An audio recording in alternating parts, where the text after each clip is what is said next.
A builder tone is rarely recognized by its words, because its language is motion.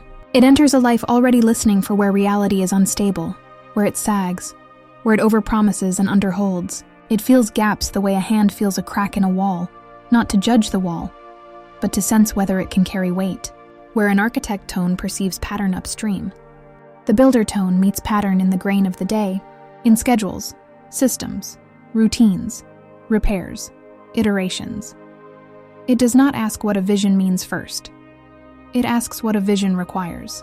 The first resistance is obvious, and it follows every builder around like a shadow that pretends to be common sense. If building is your instinct, are you just coping, controlling, hiding from feeling behind productivity and order? If you are always improving, are you quietly terrified of stillness, of being ordinary, of letting life be unfinished? The builder tone feels that accusation even when nobody speaks it, because it has worn the costume of functioning while the inside burned.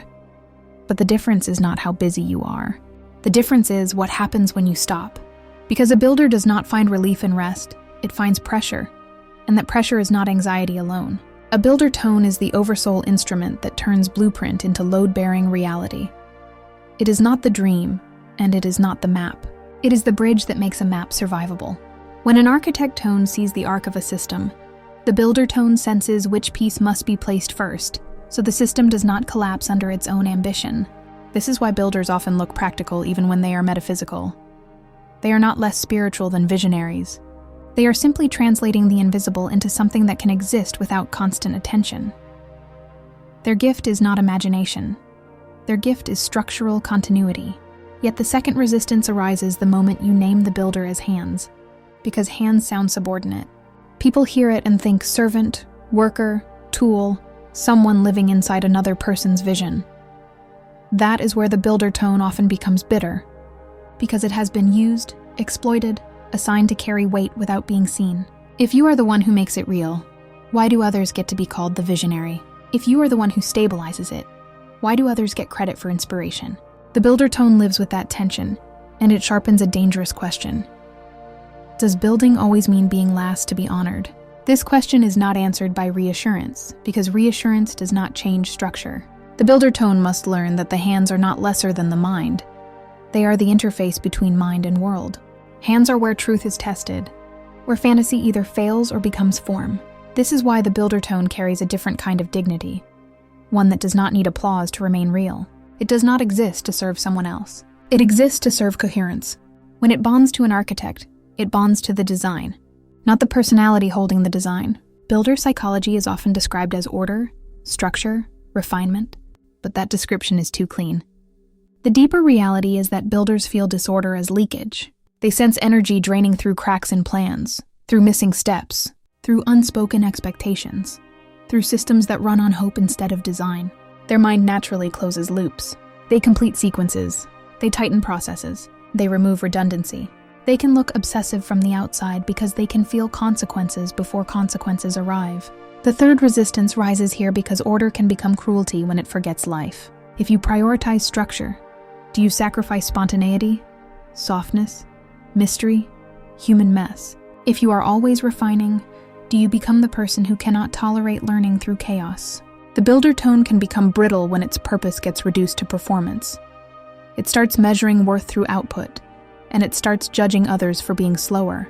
But this is not the tone at full resonance. This is the tone under pressure without guidance, trying to protect itself by becoming hard. A builder tone at full resonance is not rigid, it is resilient. It does not impose order like a cage. It introduces order like scaffolding, temporary where it should be temporary, strong where it must be strong. It learns to distinguish between chaos that is transitional and chaos that is negligent. It learns to let a process be messy when mess is part of emergence. It also learns to stop cleaning up what others refuse to take responsibility for. This is where the builder becomes more than reliable. It becomes sovereign. Builders incarnate most often in transitional epochs because transitions reveal structural truth. In stable eras, weak systems can hide behind momentum, and people can confuse routine with integrity. In unstable eras, everything shows its actual load capacity. The builder tone chooses eras where truth cannot be faked for long. It chooses moments where collapse is near enough to teach, and rebuilding is necessary enough to matter. This is why many builders feel like they were born into problems that were already in motion. The fourth resistance surfaces when you hear this, and it sounds grand, like a destiny excuse for hardship. If builders choose transitions, does that justify suffering?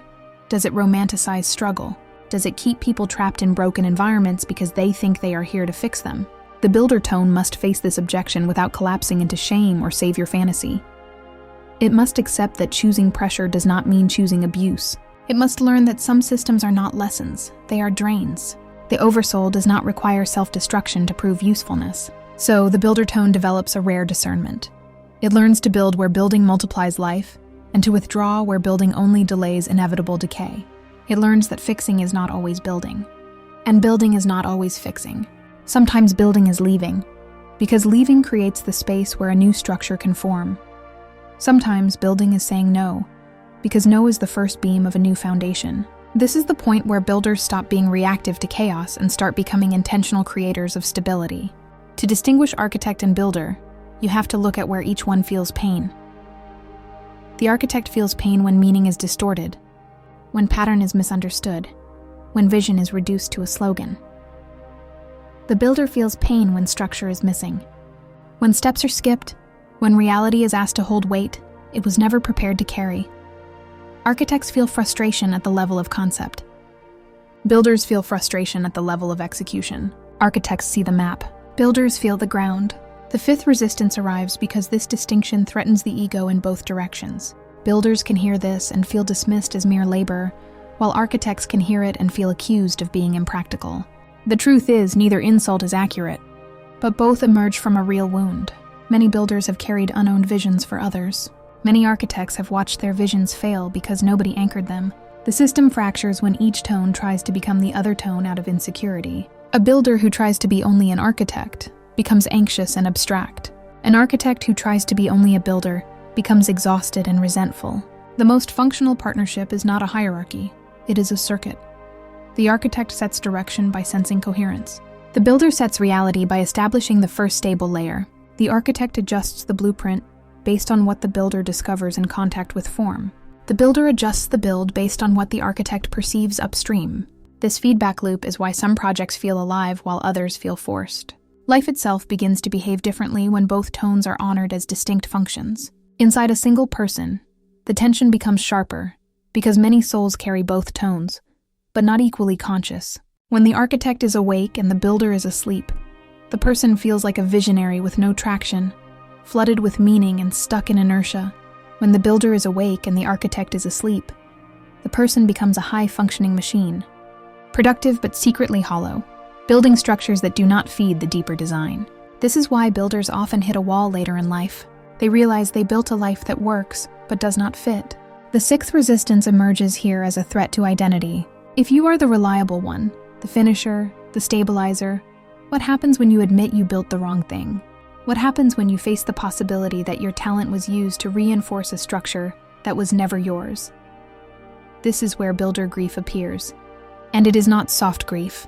It is structural grief. The sensation of years poured into beams that must now be dismantled. Many builders avoid this moment by doubling down on productivity.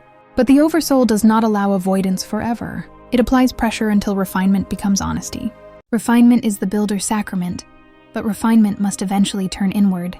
At first it refines rooms, habits, plans, businesses, relationships, environments. Later it refines motives, attachments, and the hidden bargain of being needed. The builder tone begins to see that its addiction is not work, it is indispensability. Being the one who holds it together feels safer than being the one who asks for help. This is where the builder must encounter its own dependency pattern. Not dependency on others, but dependency on being the pillar. When this breaks open, a new kind of builder emerges. It no longer builds from fear of collapse. It builds from reverence for coherence. It no longer overfunctions to prevent discomfort. It lets discomfort reveal what must be redesigned. It stops measuring value by output and starts measuring value by integrity. It begins asking a harder question. Not what can I fix, but what structure wants to exist through me that would still be true if nobody praised it. That question does not resolve quickly. It creates pressure, and pressure creates motion. In Haret language, builder tones resonate with the order of spiral infrastructure, the layer beneath the layer, the unseen support that lets realms hold their own complexity. Infrastructure is not glamour, it is durability. It is the quiet agreement between forces that prevents the whole system from tearing when growth accelerates. Builders are drawn to this order because they can sense where an ecosystem is missing its support logic. They can feel when a realm needs a bridge, a conduit, a stabilizing rhythm, a rule that preserves freedom without allowing collapse. The seventh resistance surfaces because infrastructure work is invisible by design. If your role is to build what others stand on, how do you keep your spirit from starving? How do you remain inspired when the work is foundational and rarely celebrated? This is where many builders either seek spotlight or retreat into bitterness, both being attempts to resolve the same ache. But the deeper answer is not attention. The deeper answer is ownership. Infrastructure becomes nourishing only when the builder recognizes the structure as an expression of self, not a service offered to earn belonging. This is why the builder tone must eventually claim authorship at the level of design, even when it is not the architect tone. Authorship does not mean being the origin of the blueprint. It means being the one who decides what is worthy to anchor. It means selecting the build, not being selected by it. When a builder chooses what it will support, the entire field shifts. It stops being hired by circumstance. It becomes commissioned by resonance. That shift is subtle, but it changes everything.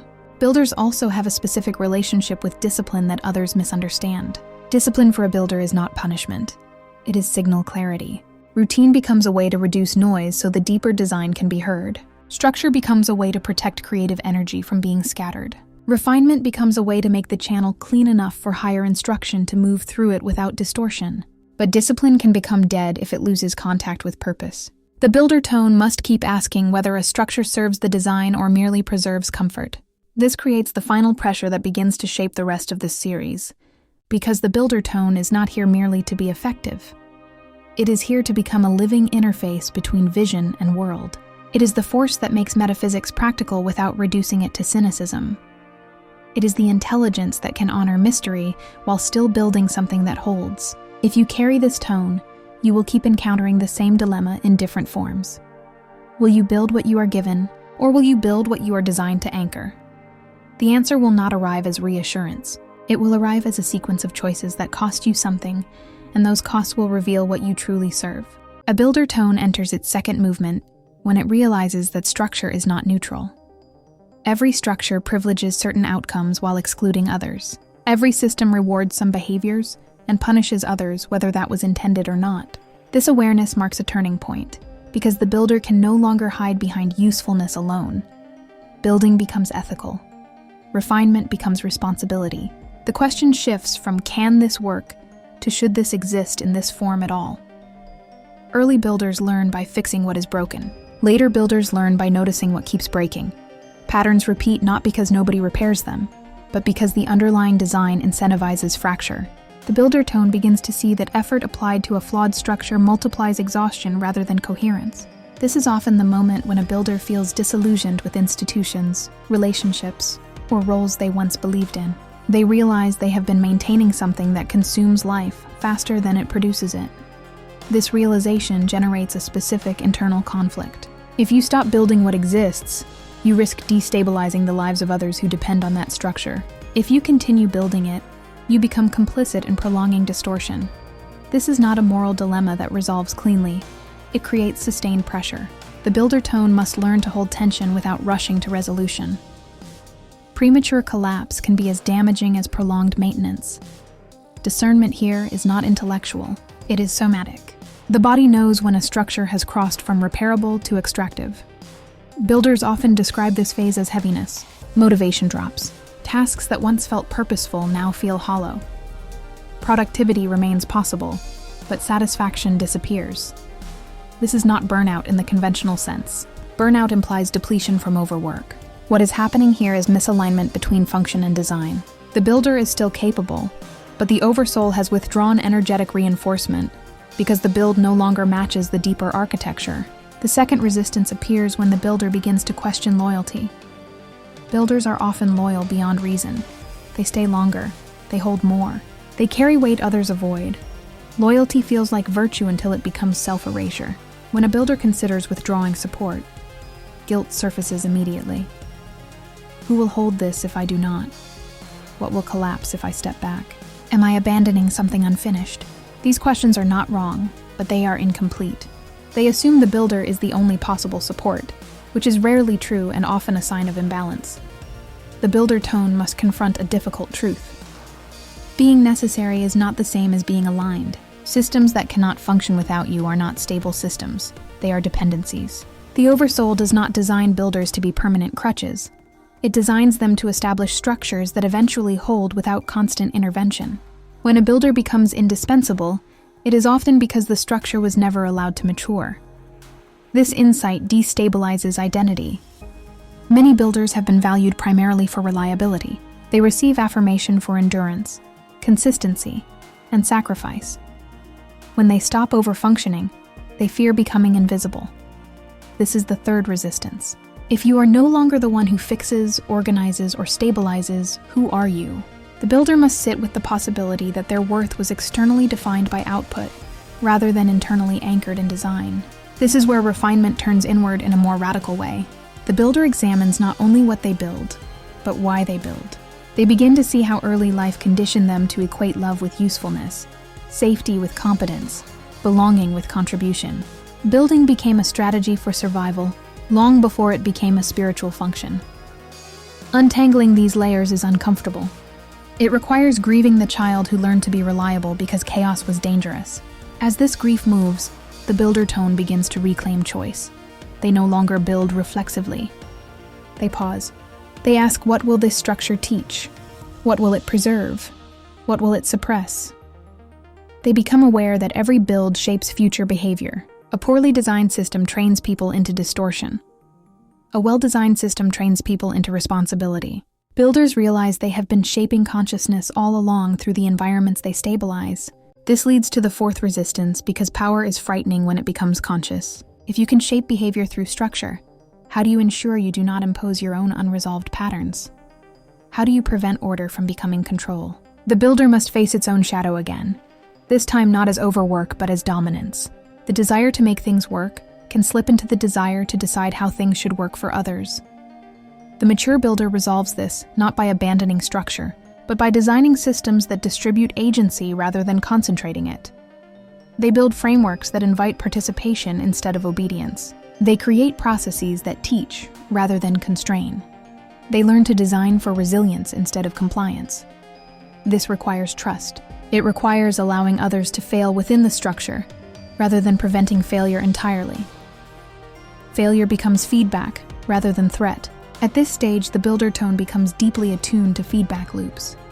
They watch how a system responds under stress. They observe where it flexes and where it fractures. They refine based on lived interaction rather than theory.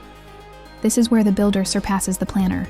They understand that no structure survives first contact unchanged.